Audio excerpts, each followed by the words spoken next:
দর্শক, আজকের ভিডিও শুরুতেই আপনাদের মূল আকর্ষণগুলো একটু ধরিয়ে দিই।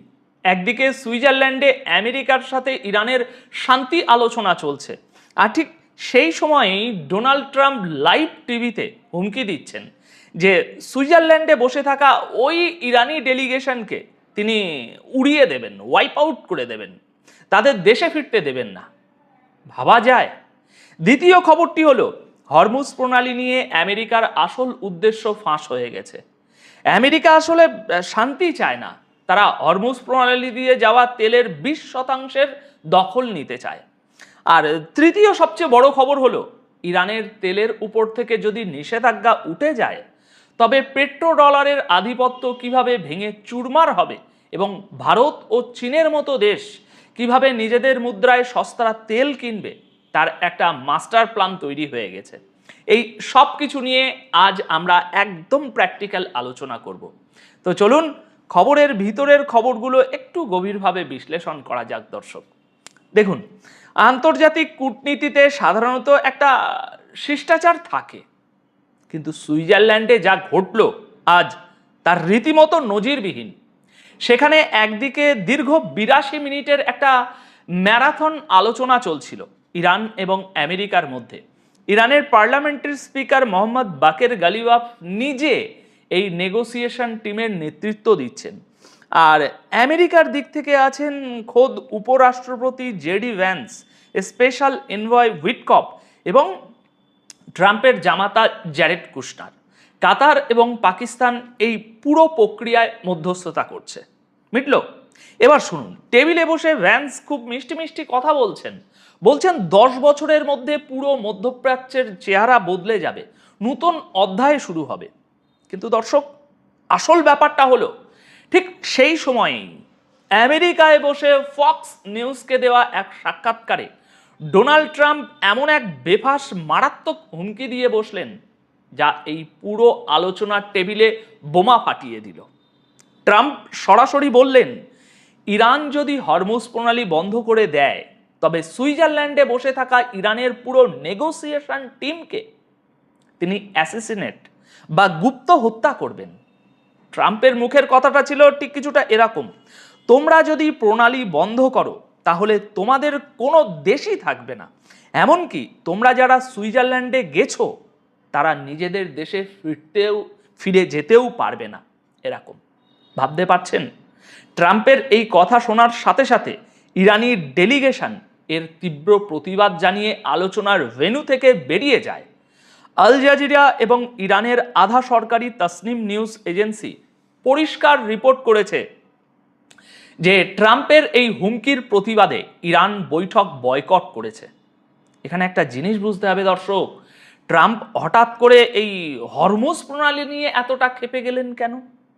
কারণটা হলো, লেবাননে ইসরায়েল যে আগ্রাসন চালাচ্ছে, গত 48 ঘন্টার মধ্যে ইসরায়েলি হামলায় সেখানে যে 80 জনের বেশি সাধারণ মানুষের মৃত্যু হয়েছে, তার জবাবে ইরানের রেভলিউশনারি গার্ডস রেডিও মারফত সমস্ত বাণিজ্যিক জাহাজকে কড়া নির্দেশ দিয়েছে, আবারও যে আপনারা যেখানে আছেন সেখানেই থেমে যান।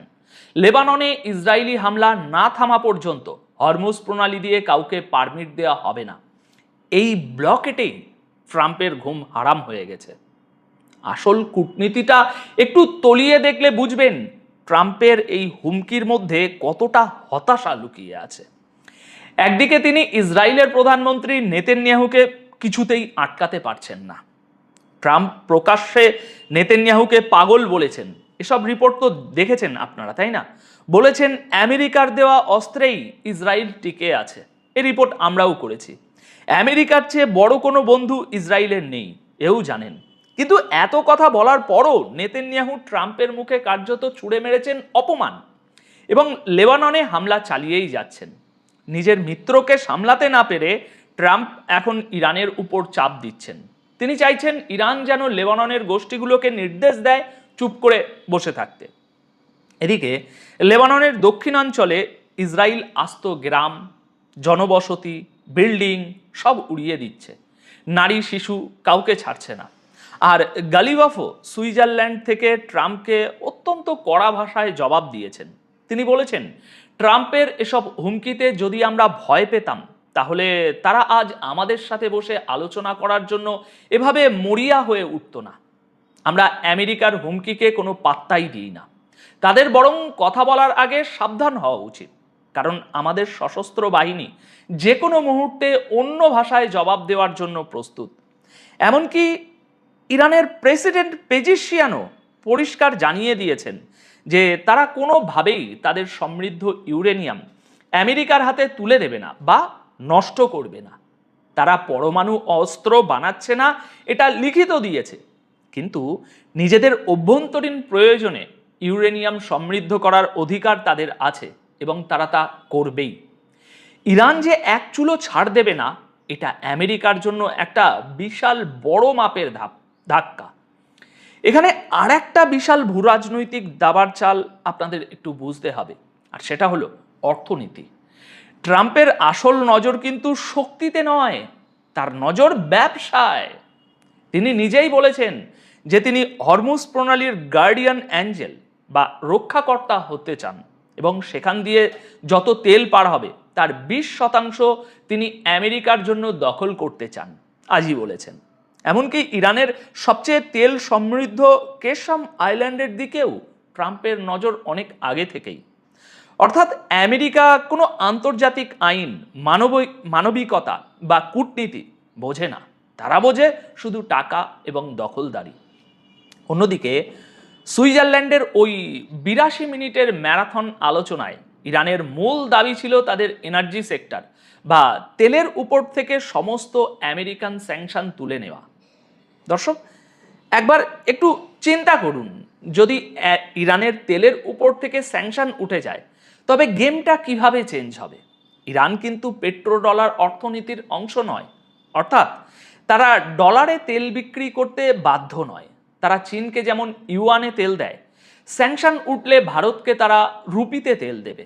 আন্তর্জাতিক বাজারে এখন এক ব্যারেল তেলের দাম যদি $80 হয়, তাহলে ডলারের এই আকাশ ছোঁয়া দামের যুগে ভারত যদি রুপিতে এবং বাটার সিস্টেমে, মানে যেমন ধরুন তেলের বদলে গম বা চাল দেওয়া, এইভাবে যদি ইরানের কাছ থেকে তেল কেনে, তবে তা অর্ধেকেরও কম খরচে পাওয়া যাবে।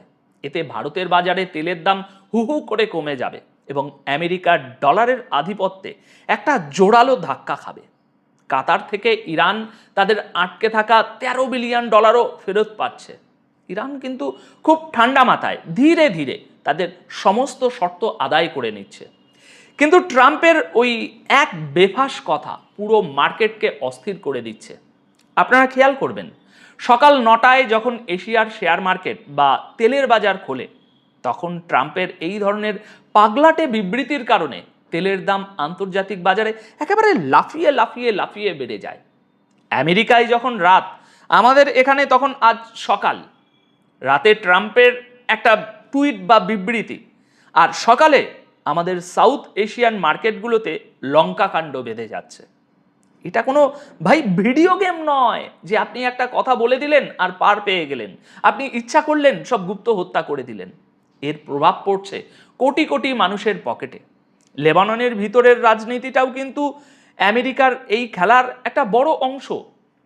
লেবাননের সরকার এবং তাদের প্রেসিডেন্ট সরাসরি আমেরিকার সাথে আলোচনা চালাচ্ছেন, কিন্তু দর্শক, লেবাননের ভিতরের গোষ্ঠীগুলো এর তীব্র বিরোধিতা করছে। তাদের বক্তব্য হলো, ওয়াশিংটনে গিয়ে লেবাননের প্রতিনিধি দল আমেরিকার এমন সব শর্ত মেনে নেওয়ার চাপে পড়ছে যা লেবাননের সার্বভৌমত্বকে বিক্রি করে দেবে এবং সরাসরি ইসরায়েলের স্বার্থ রক্ষা করবে।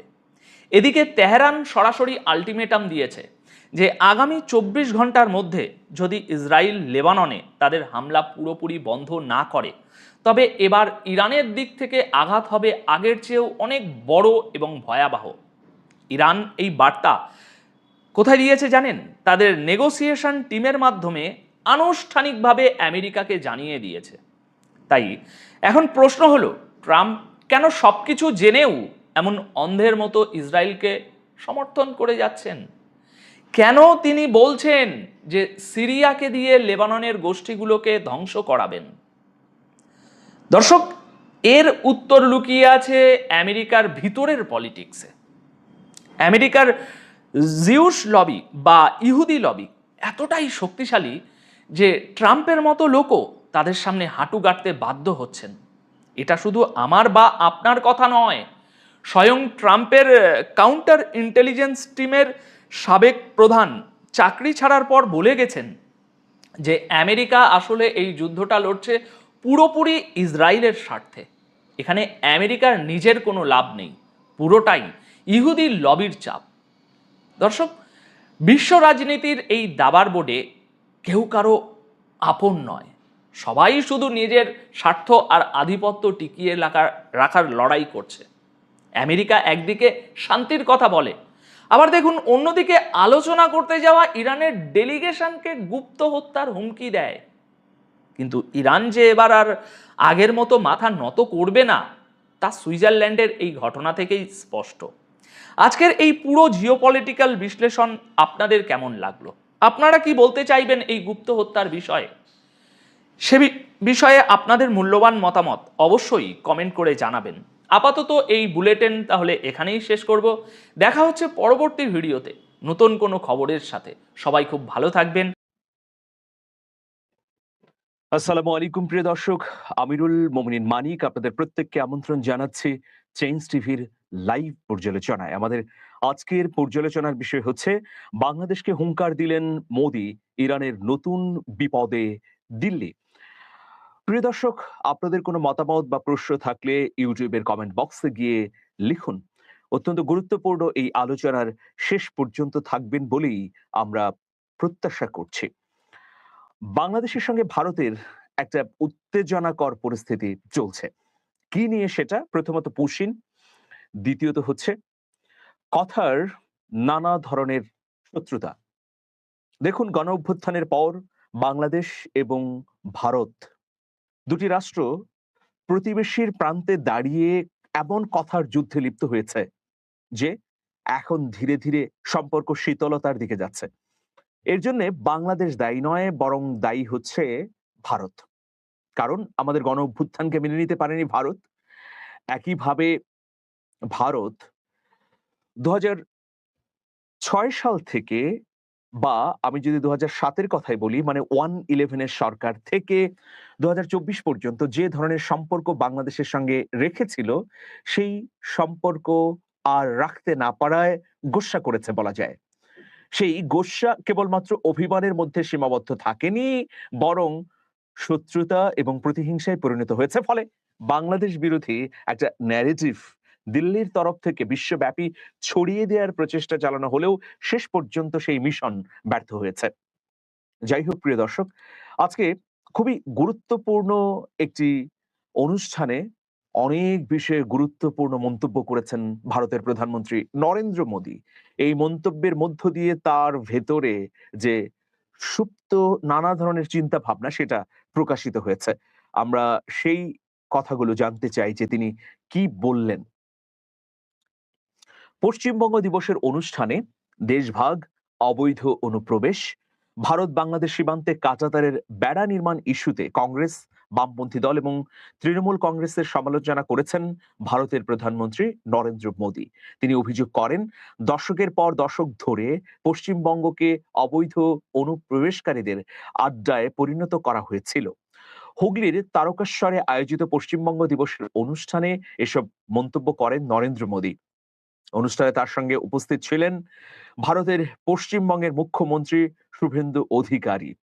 ভারতের প্রধানমন্ত্রী বলেন, দেশভাগের সময় কংগ্রেস বাংলাকে অবহেলায় ফেলে রেখেছিল। পরে কংগ্রেস, বামপন্থী দল এবং তৃণমূল কংগ্রেস তোষণের রাজনীতি করেছে বলে অভিযোগ করেন তিনি। তিনি সরাসরি মুসলিম সম্প্রদায় না বললেও এটা আর বোঝার বাকি থাকে না যে কাদের প্রতি এই অভিযোগ আনা হয়েছে, কাদেরকে তোষণ করেছে তৃণমূল কংগ্রেস বা বামপন্থীরা। নরেন্দ্র মোদীর অভিযোগ হচ্ছে মুসলমান তোষণ করেছেন। মোদী বলেন, রবীন্দ্রনাথ ঠাকুর, বঙ্কিমচন্দ্র চট্টোপাধ্যায়, নেতাজি সুভাষচন্দ্র বসু এবং ঈশ্বরচন্দ্র বিদ্যাসাগরের মাটিতে বিদেশি বিচারধারা চাপিয়ে দেওয়া হয়েছে। বিদেশি বিচারধারা মানে কি বলতে তিনি চাচ্ছেন? তিনি মুসলমানের সংস্কৃতি, ঐতিহ্য এগুলোই তো মিন করেছেন। তিনি রবীন্দ্রনাথ ঠাকুর, বঙ্কিমচন্দ্র বা নেতাজি বা ঈশ্বরচন্দ্রের কথা বললেন, নজরুলের কথা বললেন না। নজরুল তো বিরাট ভূমিকা পালন করেছেন ভারতের পশ্চিমবঙ্গে হিন্দু মুসলমানের ঐক্যের জন্য। সেই কথা তিনি একবারও বললেন না। বাংলাদেশের জাতীয় কবি রবীন্দ্রনাথ ঠাকুর, তাহলে আমরা কি রবীন্দ্রনাথ ঠাকুরকে বাংলাদেশে বিদেশি নাগরিক বলছি? তিনি তো বললেন যে বিদেশি বিচারধারা চাপিয়ে দেওয়া হয়েছে। কোন বিচারধারা? প্রথমে কংগ্রেস, পরে বামপন্থীরা, এরপর তৃণমূল, দশকের পর দশক পশ্চিমবঙ্গকে অবৈধ অনুপ্রবেশকারীদের আড্ডা হয়ে উঠতে দিয়েছে। নরেন্দ্র মোদী আরো বলেছেন যে 1946 সালের কলকাতা ও নোয়াখালীর সাম্প্রদায়িক সহিংসতায় বহু নিরীহ মানুষ প্রাণ হারিয়েছিলেন। দেশভাগের বেদনা সত্ত্বেও বাংলা তার স্বকীয়তা ও পরিচয় অটুট রেখেছে বলেও মন্তব্য করেছেন তিনি। পশ্চিমবঙ্গ দিবসের তাৎপর্য তুলে ধরে মোদী বলেন, আমরা শুধু একটি দিন উদযাপন করছি না, ইতিহাসকে স্মরণ করছি। যখন পুরো বাংলাকে পাকিস্তানের অংশ করার চেষ্টা চলছিল, তখন শ্যামাপ্রসাদ মুখোপাধ্যায় তার বিরুদ্ধে অবস্থান নিয়েছিলেন। ভারত বাংলাদেশ সীমান্তে কাঁচাতারের বেড়া নির্মাণ প্রসঙ্গে তিনি অভিযোগ করেন, পূর্ববর্তী রাজ্য সরকার জমি হস্তান্তরের কাজ আটকে রেখেছিল, তবে নতুন সরকার দায়িত্ব নেয়ার পরই সেই প্রক্রিয়া আরম্ভ হয়েছে। মমতা বন্দ্যোপাধ্যায়ের সরকারের সময় পহেলা বৈশাখে পশ্চিমবঙ্গ দিবস উদযাপন করা হলেও সরকার পরিবর্তনের পর 20 জুন দিনটিকে পশ্চিমবঙ্গ দিবস হিসেবে উদযাপন করার কর্মসূচি হাতে নেওয়া হয়েছে। 1947 সালের এই দিনেই বাংলার প্রাদেশিক আইনসভায় পশ্চিমবঙ্গকে ভারতের অন্তর্ভুক্ত করার সিদ্ধান্ত গৃহীত হয়। দেখুন, তার এইসব মন্তব্যের মধ্য দিয়ে আমরা যেটা দেখতে পাচ্ছি সেটা হচ্ছে যে তিনি ভারতের বাংলাদেশ সীমান্তে কাঁচাতারের বেড়া নির্মাণকে জাস্টিফাই করলেন, এটা ন্যায্য বলেই তিনি দাবি করলেন। একইভাবে এখন যে অনুপ্রবেশ হচ্ছে সেটাকেও ন্যায্যতা দিলেন, আর অন্যভাবে হিন্দু মুসলিম সম্প্রীতির যে বার্তা এতদিন পশ্চিমবঙ্গে ছিল সেই বার্তাকেও উড়িয়ে দিলেন। এটা সামগ্রিক অর্থে বাংলাদেশকে এক ধরনের অস্বস্তির মধ্যে ফেলে দেয়া বা বাংলাদেশের বিরুদ্ধে হুঙ্কারি বলা যায়।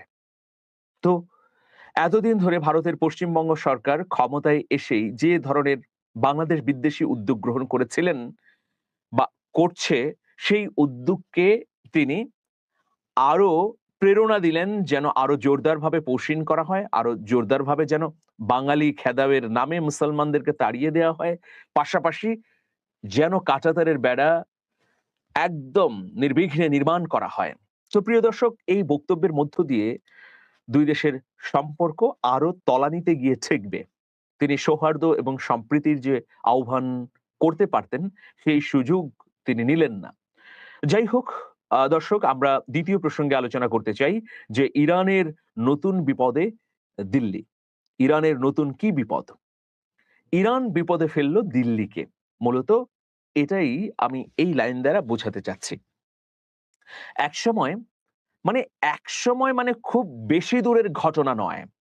আমরা যদি ৩ দশক আগের কথা বলি, ৩ দশক আগেও ইরানের সঙ্গে ফিলিস্তিনের সঙ্গে ভারতের চমৎকার বন্ধুত্বপূর্ণ সম্পর্ক ছিল। কিন্তু নরেন্দ্র মোদী সরকার আসার পর গত আ ১.৫ দশকে আমরা যেটা দেখছি যে এই সরকার ইরানের হাত ছেড়ে ইসরায়েলের দিকে হাত বাড়িয়েছে। যখন সমগ্র পৃথিবী ইসরায়েলকে একঘরে করে ফেলেছে তার গণহত্যাকামী আচরণের কারণে, তখন নরেন্দ্র মোদী হাত ধরছেন নেতানিয়াহুর। ফলে কি হচ্ছে? এই মুহূর্তে যেটা হলো যে ভারত খানিকটা ব্যাকফুটেই চলে গেল। ইসরায়েল এখন সবচেয়ে বিপদের মধ্যে রয়েছে। মধ্যপ্রাচ্যে একা হয়ে গেছে ইসরায়েল। কারণ ইরান এই যুদ্ধে সুস্পষ্টভাবেই বিজয়ী হয়েছে। যার ফলে ইরানের কাছ থেকে যে ধরনের সুযোগটি গ্রহণ করতে পারত ভারত, সেই সুবিধা থেকে বঞ্চিত হচ্ছে। অন্যদিকে নিপীড়ক রাষ্ট্রের সঙ্গে ভারতের বিজেপি সরকার এবং নরেন্দ্র মোদীর হাত মেলাবার কারণে বিশ্বের অনেক দেশ দিল্লিকে নেতিবাচক হিসেবেও দেখছে বলে মন্তব্য করছেন বিশ্লেষকরা। ফলে নতুন একটা বিপত্তি তৈরি হয়েছে। প্রথমত, হরমুজ দিয়ে নির্বিঘ্নে ভারতীয় তেলবাহী জাহাজ চলাচল নিয়ে ভয়াবহ একটা সংকট তৈরি হয়েছে। দ্বিতীয়ত, ইরানের সঙ্গে যে রাষ্ট্রগুলো যৌথভাবে কাজ করছে, সেই রাষ্ট্রগুলোর সঙ্গে আস্তে আস্তে বিরোধ তৈরি হচ্ছে নয়াদিল্লির। চীন, রাশিয়া, পাকিস্তান, তুরস্ক, কাতার, সৌদি আরব। সবশেষ আমরা কি দেখলাম যে নরেন্দ্র মোদী সংযুক্ত আরব আমিরাত সফর করে আমিরাতের পাশে থাকা দৃঢ় ঘোষণা দিলেন। এর কারণ কি? কারণ আমিরাত ইরানের বিরুদ্ধে লড়ছে। আবার এই ইরান যুদ্ধ শুরু হবার ঠিক আগে মানে 28শে ফেব্রুয়ারি যুদ্ধ শুরু হয়েছে, 27শে ফেব্রুয়ারি রাতেও নরেন্দ্র মোদী তেল আবিবে ছিলেন। যুদ্ধ শুরুর 1 ঘন্টা আগে তিনি নয়াদিল্লি চলে আসেন। সেই সময় তেল আবিবে গিয়ে তিনি খুব উচ্ছ্বাসের সঙ্গে বলেন যে, নেতানিয়াহু আমার বন্ধু, ২ দেশ আমরা একদম হৃদ্যতাপূর্ণ সম্পর্ক নিয়ে এগিয়ে যাব, বা সবসময় ভারত ইসরায়েলের পাশে আছে। সাম্প্রতিক সময়ে আরেকটা বিষয় আপনারা দেখেছেন যে, ভারতের ইসরায়েলি রাষ্ট্রদূত তিনি বলেছেন বাংলাদেশ এবং পাকিস্তানে হামাস আছে। তার মানে শক্তির সমীকরণটা কিভাবে প্রভাবিত করছে এই অঞ্চলকে। তো সব মিলিয়ে ইরান যদি হেরে যেত, তাহলে ভারত এবং ইসরায়েলের সম্পর্ক আরো দৃঢ় হতো, মজবুত হতো। ভারত ইসরায়েলের সঙ্গে সম্পর্কের মধ্য দিয়ে লাভবান হতো। কিন্তু ইরান জিতে যাবার কারণে ক্ষতির মুখে পড়ছে নানাভাবে। এই ক্রান্তিকালে ইরানের পাশে যেমন দিল্লি দাঁড়ায়নি, ফলে সুদিনে ইরানের কাছ থেকে সুবিধা নিতে পারবে না। যে চাবাহার প্রকল্পের মধ্য দিয়ে মধ্য এশিয়ার সঙ্গে ভারত বাণিজ্যিক বিস্তৃতি ঘটাতে চেয়েছিল, সেটা আর সম্ভব হচ্ছে না। একদিকে মার্কিন যুক্তরাষ্ট্র এটাকে ভালোভাবে দেখছে না, অন্যদিকে ইরানের বিপদের সময়ে যুদ্ধকালীন অবস্থায় ভারতের কোনো ধরনের সহযোগিতা তো পায়নি, বরং একটি বিবৃতিও ভারতের পক্ষ থেকে ইরানের জন্য দেওয়া হয়নি। ফলে এখন যখন ইরান একটা সুবিধাজনক সময়ে পৌঁছে গেল, গোটা মধ্যপ্রাচ্যে সে উত্থিত শক্তি হিসেবে স্বীকৃতি পেল, তখন ভারত নানা দিকে সমস্যা এবং সংকটে পড়তে যাচ্ছে। প্রথমে আমি আসি যে কূটনৈতিক সম্পর্ক। কূটনৈতিক সম্পর্কের ক্ষেত্রে ভারত সবসময় সৌদি আরব, সংযুক্ত আরব আমিরাত এই রাষ্ট্রগুলোর সঙ্গে ভালো সম্পর্ক রেখেছে। কিন্তু এখন দেখুন সৌদি আরবও ইরানের সঙ্গে সম্পর্ক উষ্ণতায় নিয়ে যাচ্ছে। আবার সংযুক্ত আরব আমিরাতও প্রকাশ্যেই ইরানের সহায়তা চাচ্ছে তার সুরক্ষার জন্য। ফলে ইরান বিরোধী রাষ্ট্র হিসেবে ভারত মধ্যপ্রাচ্য থেকে কিক আউট হতে যাচ্ছে তার অদূরদর্শিতার কারণেই। প্রিয় দর্শক, আপনাদের মতামত জানতে চাই, লিখুন ইউটিউবের কমেন্ট বক্সে গিয়ে।